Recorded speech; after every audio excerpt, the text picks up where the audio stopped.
Saudara, kita lanjutkan dialog bersama Suhartono, mantan wartawan Istana Harian Kompas. Mas Har, ini terkait dengan respon dari para pejabat.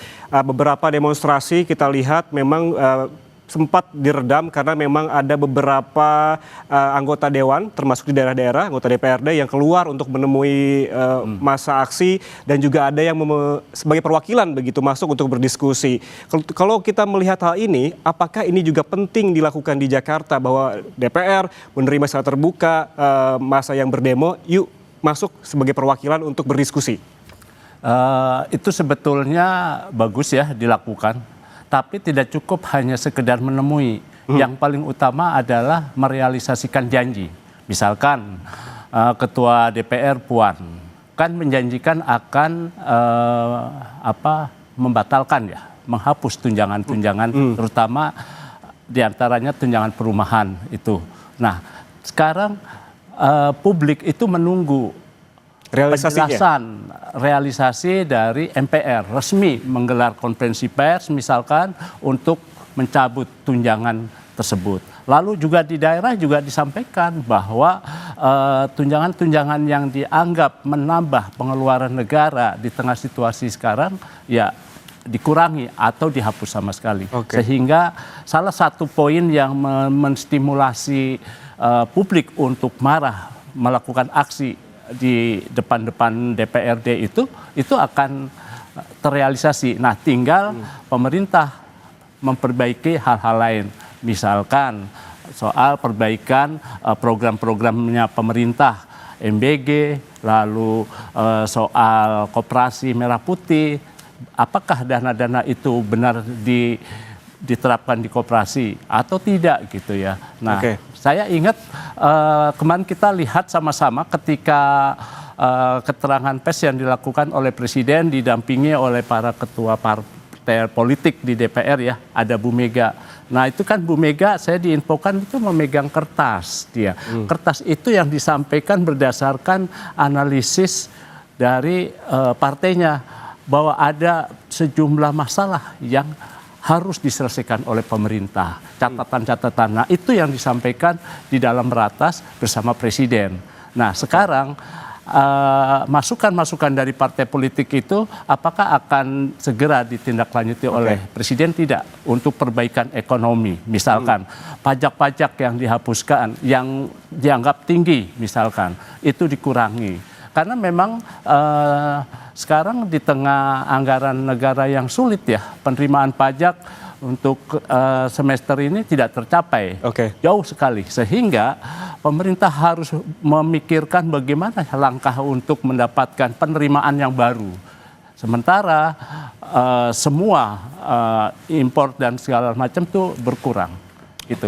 Kalau kita balik lagi soal tadi anggaran begitu yang didapatkan oleh anggota DPR, apakah menurut Mas Har ini awal mula muaranya terkait juga dengan transparansi begitu? Sebetulnya anggaran itu rinciannya gimana? Apakah publik juga berhak tahu begitu rincian-rincian tersebut? Ini baru DPR, belum DPRD. Kita tidak tahu berapa di daerah ataupun anggaran yang dianggarkan bagi anggota dewan di DPRD. Apakah ini transparansi juga serinci-rincinya publik harus tahu?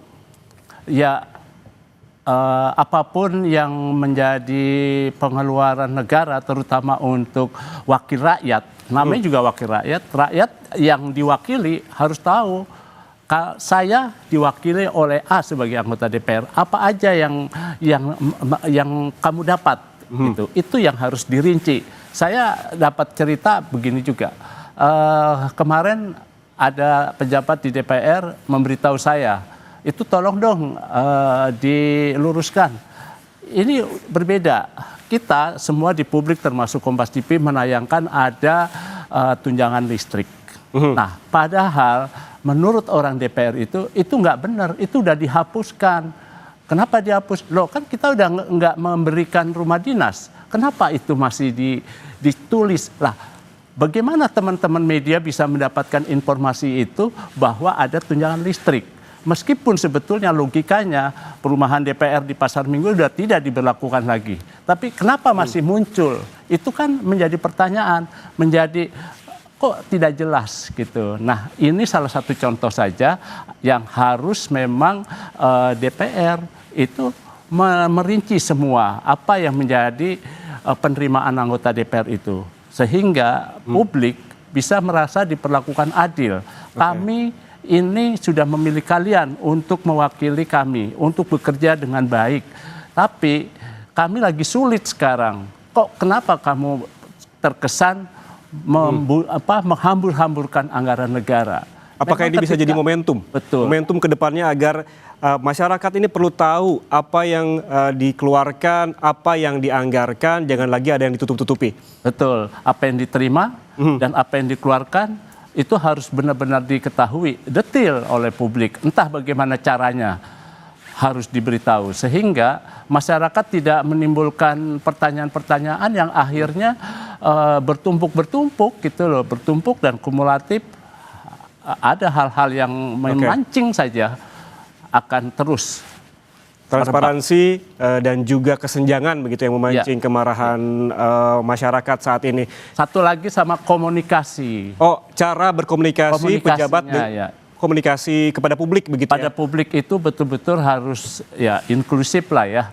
Jadi tadi ada soal governance, lalu soal penghapusan, meminimalisasi korupsi, dan ketiga adalah komunikasi yang dibangun secara jujur, terbuka, dan juga transparan. Oke, seperti apa komunikasi yang perlu dilakukan? Apakah yang kita lihat kan sebenarnya saat ini ketika warga mendesak tuntutan-tuntutan tertentu, tapi direspon dengan ya katakanlah dengan joget-joget, dibalas dengan justru hal yang memicu amarah.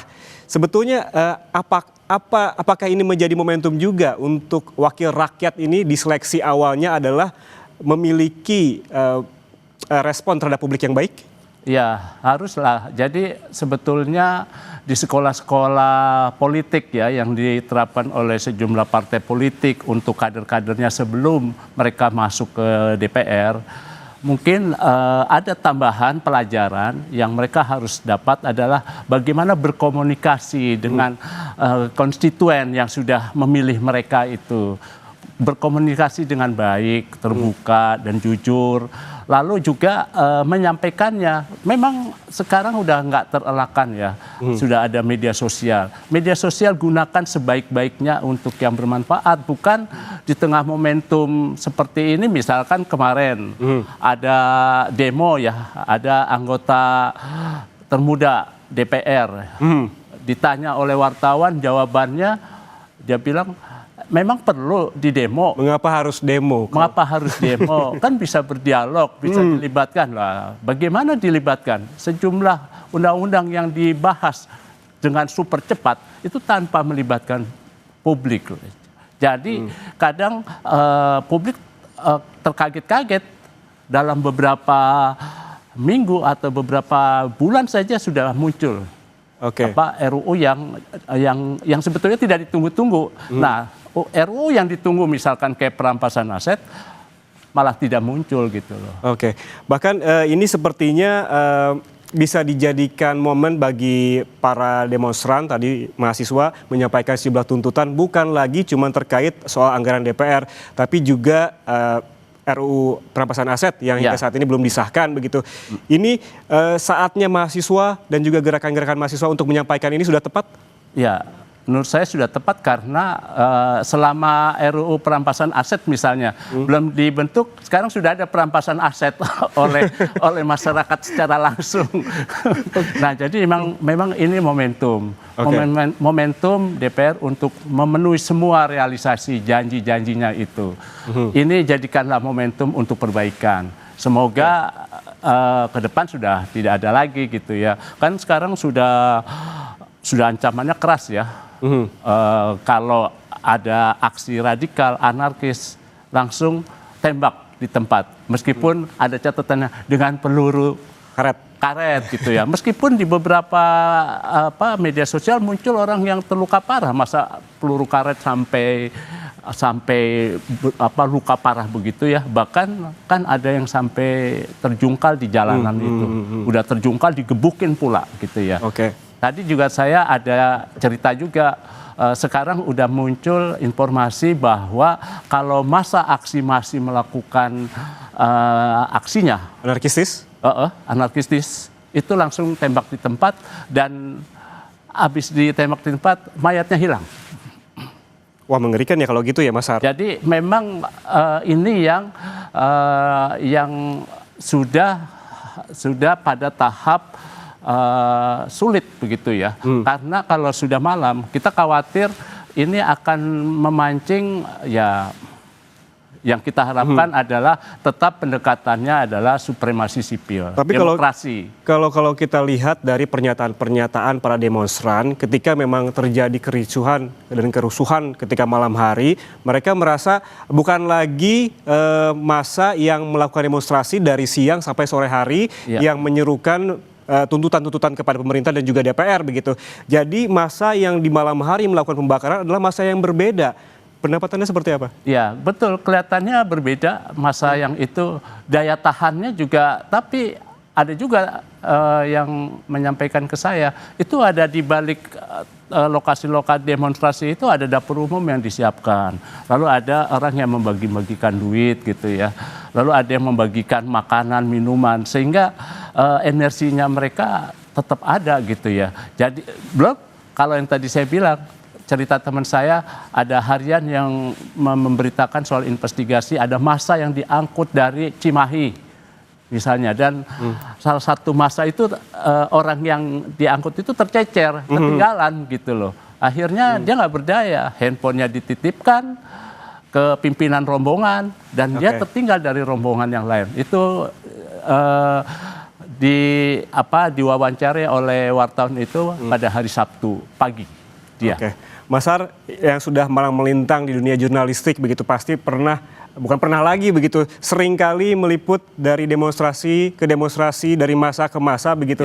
Sebetulnya langkah yang paling tepat temuan dari Mas Har dari dulu pengalaman begitu untuk meredam massa dari aksi-aksi anarkistis itu seperti apa sih? Apakah memang langkah-langkah seperti Presiden Prabowo kemarin lakukan, ataukah DPR harus langsung menjawab tuntutan dari massa, agar kan ini jadinya berkelanjutan begitu demonstrasi.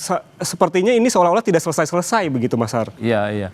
Jadi memang kalau pemerintah atau DPR jangan menimbulkan masalah, tidak mungkin. Pasti akan ada masalah.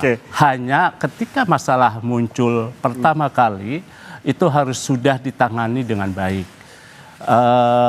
Saya ingat di periodenya Presiden sebelumnya ya, itu bekerja baik gitu. Jadi setiap ada demonstrasi langsung dari staf presiden ada yang langsung menemui dan diajak dialog, bahkan diajak ikut datang ke istana dalam pertemuan yang diwakili entah oleh kepala staf kepresidenan atau oleh juru bicara presiden. Itu ditemukan dicarikan masalahnya. Jadi setiap muncul aksi lalu muncul ada reaksi juga dari istana yang positif, sehingga tidak menjadi kemarahan yang meledak misalnya. Tapi nggak tertutup juga karena ada upaya pemaksaan terhadap aturan yang menimbulkan kemarahan publik. Ya meskipun sudah ditemui ya tetap aja tidak bisa dinetralisasi. Misalnya contoh waktu revisi undang-undang KPK bersamaan dengan revisi undang-undang KUHP. Itu kan juga terjadi aksi besar kan di depan DPR, sampai berapa yang luka-luka itu udah nggak mungkin bisa didialogkan karena memang persoalannya ini yang sudah dianggap keterlaluan gitu ya, mau mengubah secara radikal Komisi Pemberantasan Korupsi dan juga aturan-aturan di KUHP pidana. Berarti artinya sebetulnya tuh reaksi cepat itu sangat dibutuhkan agar tidak berlarut-larut begitu demonstrasinya, warga juga ditenangkan terlebih dahulu, itu juga penting ya.